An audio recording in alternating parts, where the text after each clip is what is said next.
Hello students, हमने कल आपको बताया था कि हम आगे रैखिक समीकरण युग्म को बीजगणितीय विधि से हल करेंगे और उसकी 3 विधियां मैंने आपको बताई थी। पहला विलोपन विधि, दूसरा प्रतिस्थापन विधि, तीसरा वज्रकोण विधि। तो आज हम एक सवाल लेकर के इन सभी विधियों को देखेंगे, या कहें तो एक एक समझते हैं फिर लगाएंगे सवाल। तो सबसे पहले हम बात करेंगे प्रतिस्थापन विधि।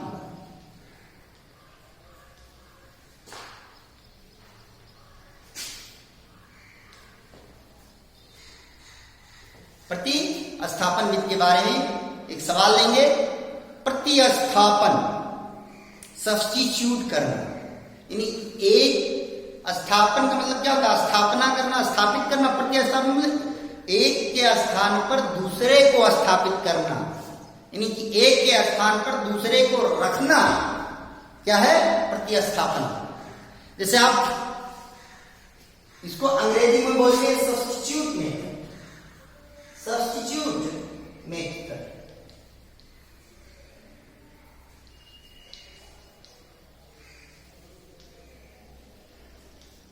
जैसे अगर आप क्रिकेट खेलते हो, क्रिकेट कभी देखते हो, तो जैसे मान लिया कोई खिलाड़ी खेल रहा है, क्रिकेट खेल रहा है, और क्रिकेट खेल रहा है और उसको चोट लग गई, फील्डिंग कर रहा था।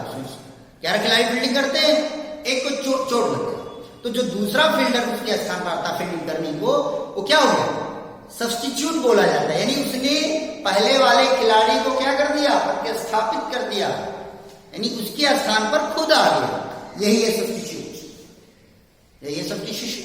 बस वही बात यहां पर भी, प्रतिस्थापना, एक के स्थान पर दूसरे को रख देना। क्लियर हो गया? तो कैसे करेंगे आइए सवाल देखते हैं, अभी समझ में आ जाएगा आपको। जैसे एक सवाल हमने लिया कि x plus y is equal to 7, ये समीकरण 1 हो गया फर्स्ट, और दूसरा है 2x plus 3y is equal to 2x plus 3y is equal to 7। और अब आपसे कह रहा है कि सवाल को प्रतिस्थापन विधि से हल कीजिए। तो प्रतिस्थापन का मतलब वही बताया हमने कि एक के स्थान पर दूसरे को रख। तो इसका मतलब हमको क्या करना है? हमको किसी एक समीकरण से, कितने समीकरण हमारे पास? 2 समीकरण, समीकरण 1 और समीकरण 2।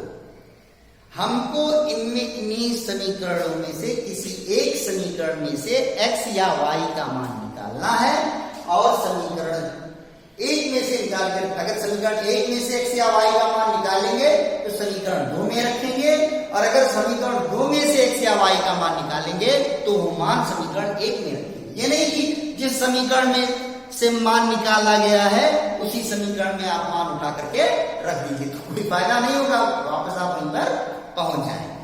ये बात क्लियर हुई कि नहीं हुई? तो चलिए शुरू करते हैं। समीकरण 1 से क्या करें? हम किसी एक का मान निकालें, यानी x को y के पदों में व्यक्त करें या y को x के पदों में व्यक्त करें। क्लियर हो गया कि नहीं हो गया?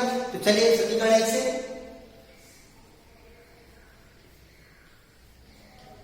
क्या होगा? समीकरण 1 से क्या होगा? समीकरण 1 से अगर आप देखें तो x plus y equal to कितना क्या हुआ है? 7। तो x इज इक्वल टू किसको हो गया? 7, ये प्लस वाई है, इधर आ गया हो गया माइनस। यानी हमको x की वैल्यू चाहिए थी और x की वैल्यू कितनी मिल गई? 7 माइनस वाई, यानी x को y के पदों में हमने व्यक्त कर दिया। ये बात क्लियर हो गई कि नहीं हो गई? समझ में आ गई नहीं? अब ये मान उठा करके हमको कहां पर रखना है? समीकरण 1 में रखना है जी नहीं। क्यों नहीं रखना है? क्योंकि समीकरण 1 को ही हमने हल किया। तो हम ये मान उठा करके इसमें रखेंगे, समीकरण 2 में रखेंगे, तो लिखेंगे इसलिए समीकरण 2।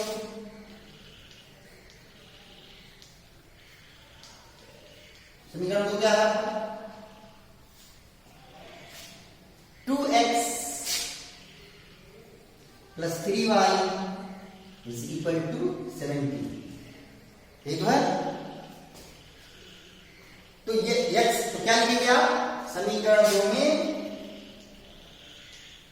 x का यह मान रखने पर तो क्या मिले? समीकरण 2 एक है 2x plus 3y is equal to 17। तो आप शुरू कर दीजिए। 2 लिख दिया आपने, लिखा x का मान मिल चुका है, लिखा 7 माइनस y, तो 7 माइनस y और ब्रैकेट लगा देंगे। अगर ब्रैकेट नहीं लगाएंगे तो आप गलत हो जाएंगे। क्यों? क्योंकि यहां पर दो पद मौजूद है। क्लियर हो गया कि नहीं हो गया? फिर कितना लिखा हुआ प्लस, तो आपने लिख दिया प्लस। फिर कितना लिखा आपने 3, तो आपने लिख दिया 3।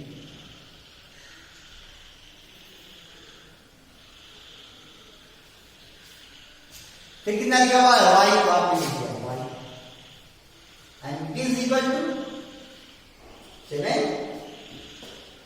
अब यहां से देखिए 2 का गुणा होगा वितरण नियम से, तो 2 का गुणा 7 होगा तो 2 से 14।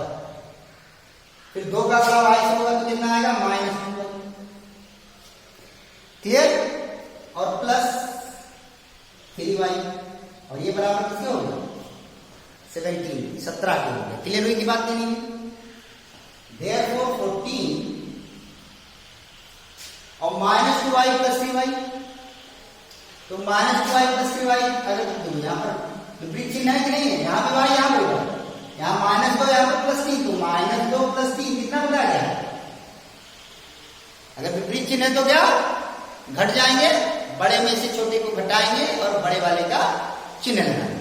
तो 3 में से 2 गया कितने आएगा? 1 आएगा और +1 आएगा, तो +1y, क्योंकि y की बात करें लेकिन 1 का कोई मतलब नहीं है, इसलिए y एक लिखने कोई मतलब नहीं होगा और इट इज इक्वल टू हो गया 17। क्लियर हो गया कि नहीं? अब y की वैल्यू निकालनी है आपको, तो केवल y यहां पर है तो इसको y को ऐसे लिख दीजिए, y हो। जिसे हम बोलते हैं अक्सर बच्चों को सिखाते हैं अक्षर एक तरफ और अंक एक तरफ या संख्या एक तरफ। तो अक्षर कहां पर है? यहां पर। अब ये तो लिख गया बेचारा 17 है तो भैया हम तो रहेंगे ही। अब ये 14 कर दिया हमको बुलाओ अपनी तरफ, क्योंकि अक्षर अंक है। क्या है? अंक है। तो ये +14 इसका कौन चिन्ह प्लस का कि नहीं है? पक्षांतर करेंगे नहीं करेंगे? पक्षांतर करने पर क्या होगा? चिन्ह बदल जाएगा, +14 क्या हो जाएगा? -14। क्लियर हुआ कि नहीं? और 17 में से 14 गया कितना मिलेगा? 3, यानी y की वैल्यू मिलेगी। अब y का ये मान था इससे, चाहे आप समीकरण 1 में रख दीजिए चाहे समीकरण 2 में रख दीजिए, आपको x का मान मिल जाए। तो चलिए शुरू करते हैं। y का आंसर आपको कितना आ गया? 3 आ गया। अब समीकरण 2 में या समीकरण 1 में y का मान रखने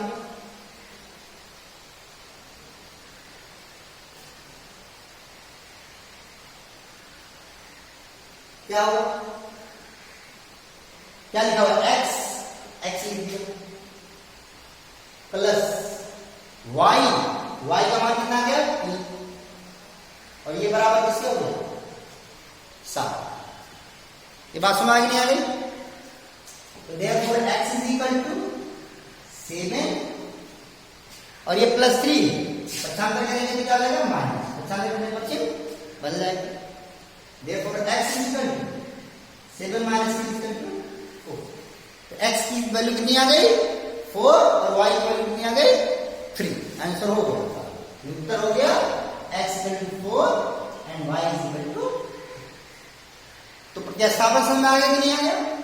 यानी कि आप किसी एक समीकरण में से x या y का मान निकालिए और दूसरे समीकरण में रख दीजिए, जिससे उससे आपको एक चर राशि का मान प्राप्त हो जाएगा। उस चर राशि का मान चाहे पहले समीकरण में रखिए और चाहे दूसरे समीकरण में रखिए। आपको दूसरे चर का मान प्राप्त हो जाएगा, और जब दोनों चर का मान प्राप्त हो जाएगा मतलब आपको सवाल हल हो चुका है। चलिए अगर हम इसी सवाल को थोड़ा दूसरे तरीके से सिखाते हैं, मान लीजिए आपके मन में कोई शंका रह जाए, फिर से देखते हैं। यहां पर हमने समीकरण 1 लिया और x को y के पद में व्यक्त किया। हमने क्या कहा आपसे कि चाहे आप समीकरण 1 लीजिए और चाहे समीकरण 2 लीजिए, कोई दिक्कत नहीं है। चाहे समीकरण 1 से x या y का मान उठा करके रखिए और चाहे समीकरण 2 से x या y का मान उठा के रखिए। यहां पर हमने समीकरण 1 से x का मान y के पद में व्यक्त किया।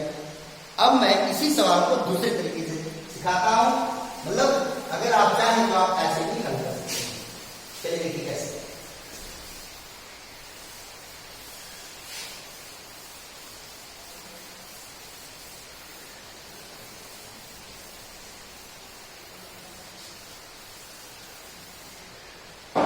अब की बार मैं समीकरण 1 ना लेकर के समीकरण 2 ले रहा हूं और x का मान ना निकाल करके बल्कि y का मान निकालना। चलिए बहुत ध्यान तो समीकरण 2 से देखिए।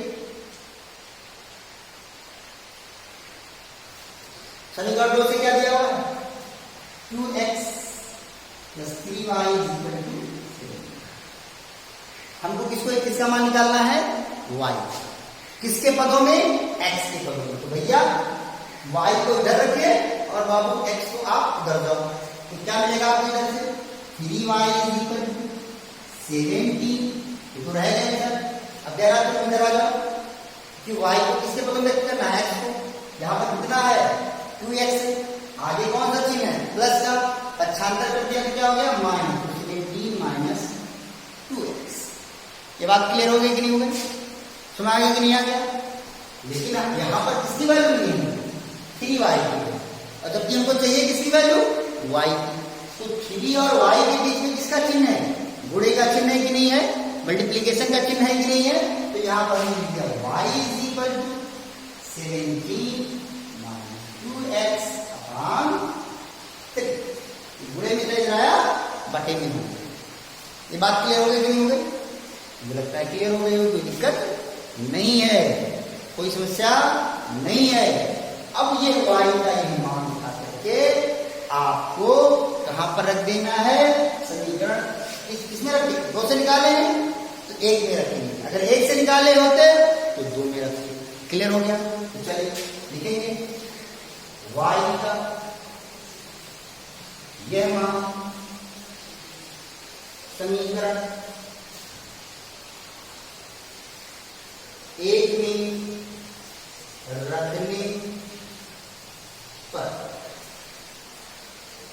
y का यह मान समीकरण 1 में रखने पर, तो क्या लिखा हुआ है? पर x तो आप x उतार दोगे, फिर क्या लिखा हुआ है? प्लस तो आप प्लस उतार दोगे, फिर क्या लिखा हुआ? y का मान आपको मिल चुका है। कितना मिल चुका है? ब्रैकेट लगा के लिखेंगे 17 - 2x / 2। x की जगह पर x लिख दिया, प्लस की जगह पर प्लस लगा दिया, y की जगह पर 17 - 2x हो गया, / 3 हो गया, और ये इक्वल किससे हो गया? 7। इतनी बात समझ आएगी कि नहीं आएगी? कोई दिक्कत तो नहीं होगा मुझे लगता है, समझ में आ रहा हो। अब इसको हल करना है, तो पहले पर यहां पर बटे में कितना है? 3 है, और यहां पर बटे में कुछ नहीं, तो हम उसको क्या मान सकते हैं? बटे क्या मान सकते हैं? 1 मान सकते हैं। ठीक। और फिर दोनों का क्या ले लें? हम लघुत्तम ले लें। तो 1 और 3 का लघुत्तम कितना हो जाएगा? 3। जानते हैं आप लोग।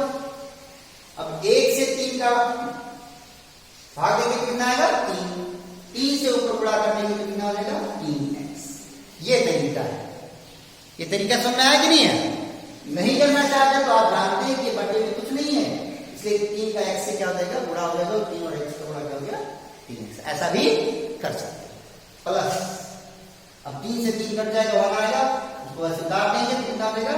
17 - 2x, और बराबर हो गया 7। अब यहां से हल कीजिए। देखो यहां पर 3x है, यहां पर क्या x है? 2x है, तो 3x में से 2x जाएगा तो कितना मिलेगा आपको? x मिलेगा।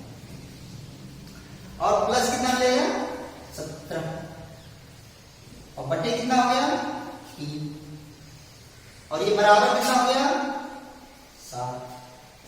ये बात क्लियर हुई कि नहीं? सुना है कि नहीं है? इसलिए x plus 17 is equal to, अब ये बटे की तरह क्या हो जाएगा गुणे में, तो पक्षांतर करने पर क्या होता है चिन्ह बदल जाता है। तो 3 का गुणा 7 से होगा तो कितना आएगा 3 सत्ते 21। ये बात सुना ही नहीं आएगी। अब यहां से क्या करें वही बात, अक्षर अक्षर एक तरफ और अंक एक तरफ, हल करने के लिए x का मान निकालना है। तो आप क्या लिखोगे x इज इक्वल टू 21 लिख दिया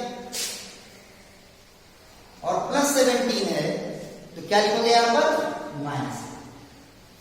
x इज इक्वल टू कितना होगा, x की वैल्यू कितनी मिल गई 4। अब x की वैल्यू अगर 4 मिले तो x का मान रख करके चाहे समीकरण 1 में रख दीजिए चाहे समीकरण 2 में। तो समीकरण 1 से में x का यह मान रखने पर क्या होगा, x यहां पर क्या रखेंगे, क्या लिखा x की वैल्यू कितनी आ गई 4 लिख दिया, फिर क्या लिखा हुआ प्लस लिख दिया, फिर क्या लिख दिया y लिख दिया and it is equal to 7। कोई दिक्कत तो नहीं है? मुझे लगता है कोई दिक्कत नहीं है। Therefore y is equal to 7 ये प्लस 4 इधर क्या हो गया माइनस, तो 7 माइनस को पक्षांतर कर दिया, पक्षांतर करने पर चिन्ह बदल गया y is equal to 3 और वही आंसर पहले भी आपको मिला था। तो क्या मिला आपको, Therefore x is equal to 4 and y is equal to 3। मुझे लगता है समझ में आ रहा होगा, कोई दिक्कत नहीं होगी। तो इस तरह से आपको प्रतिस्थापन विधि के सवाल लगाने हैं। अब हमने एक उदाहरण आपको समझा दिया है, अब हम लोग उसी से संबंधित एक सवाल हल करेंगे। प्रश्नावली 3.3 शुरू करेंगे, समझेंगे, जानेंगे। तो प्रश्नावली 3.3 तरीका समझ में आ गया होगा, कोई दिक्कत नहीं होगी। अब हम लोग प्रश्नावली 3.3 शुरू करने जा रहे हैं। इसमें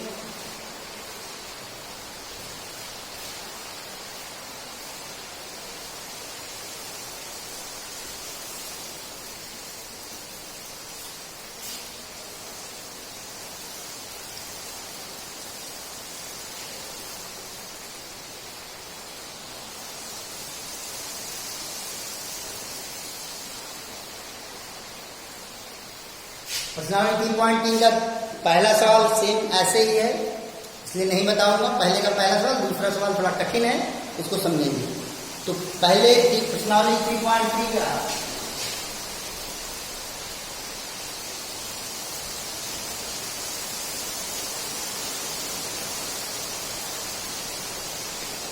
पहले का दूसरा सवाल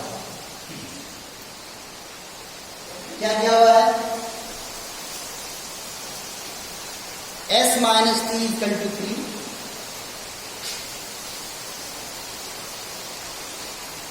क्वेश्चन नंबर फर्स्ट। और दूसरा है s by 3 plus t by 2 equal to 6। Question number second, समीकरण 2। अब इसको हल करना है। अभी तक जो चर राशियां आपको बता रहे थे उसमें x और y का एक सवाल, नया सवाल आ गया। इसमें चर राशियां कौन कौन है, s और t। इसलिए आपको किसकी वैल्यू निकालनी है, s और t की वैल्यू निकालनी है। किसकी वैल्यू निकालनी है आपको, s और t की वैल्यू निकालनी है।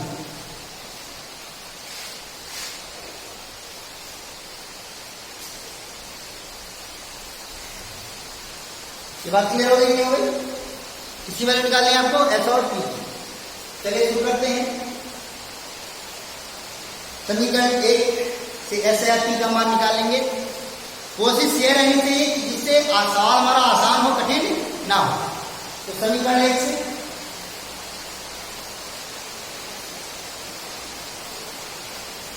समीकरण क्या है? s minus t is equal to, यही तो है। यहां से हम s का मान आसानी से निकाल सकते हैं।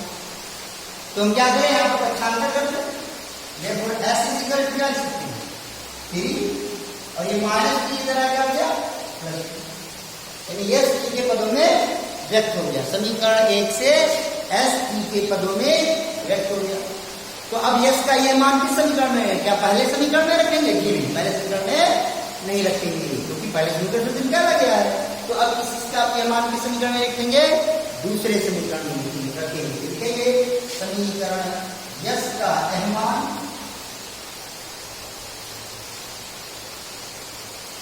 इसका यह मान समीकरण 2 में रखने, तो क्या होगा? s लिखा हुआ है, s की वैल्यू कितनी आ गई? 3 प्लस टी। s की अपन क्या लिख रहे हैं? 3 प्लस टी।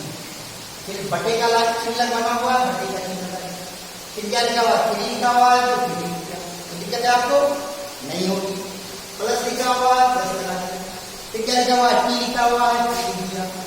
अपार क्या लिख दिया? 2 लिख दिया। इक्वल टू, इक्वल का चिन्ह लगा हुआ है, लगा दिया। 6 लिखा हुआ है, 6 लिख दिया। क्या आपको कोई दिक्कत है? जी नहीं, दिक्कत नहीं होगी। क्या हर बराबर है? नहीं है।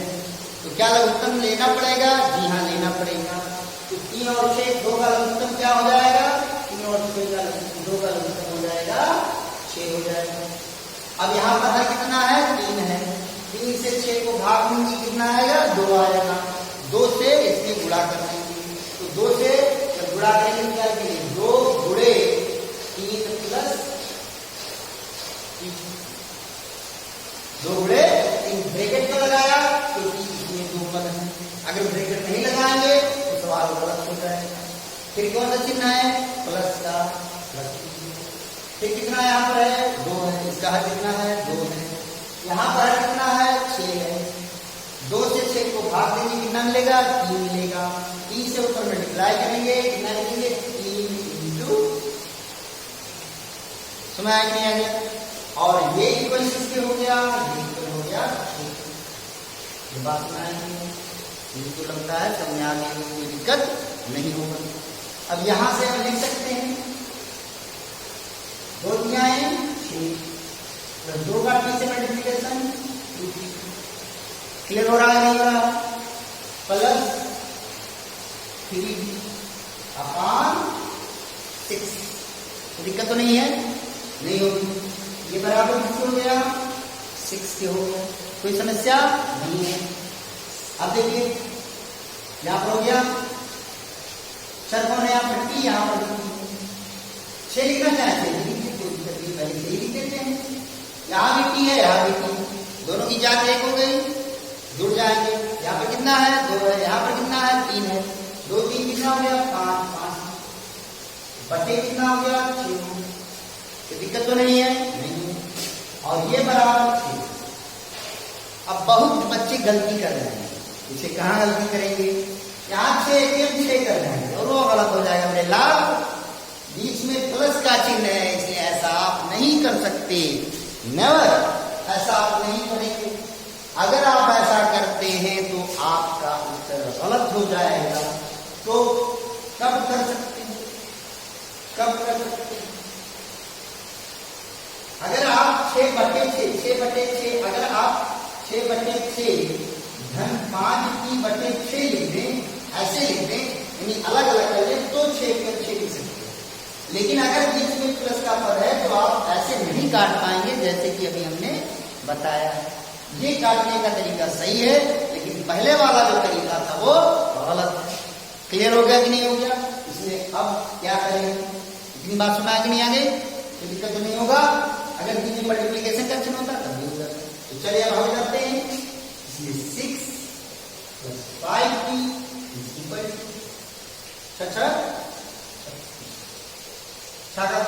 बटे में 6 था और 6 का किसमें हो गया? 6 में गुणा हो गया, तो 6 और 6 का गुणा कितना हो गया?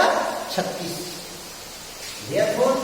5t इज इक्वल टू, हमको t की वैल्यू निकालनी है, अक्षर एक तरफ और अंक एक तरफ, तो ये क्या हो गया 36, और ये प्लस 6 है, पक्षांतर करेंगे तो क्या हो जाएगा माइनस हो जाएगा, तो माइनस 6 हो गया, तो दिक्कत नहीं होगी मुझे लगता है।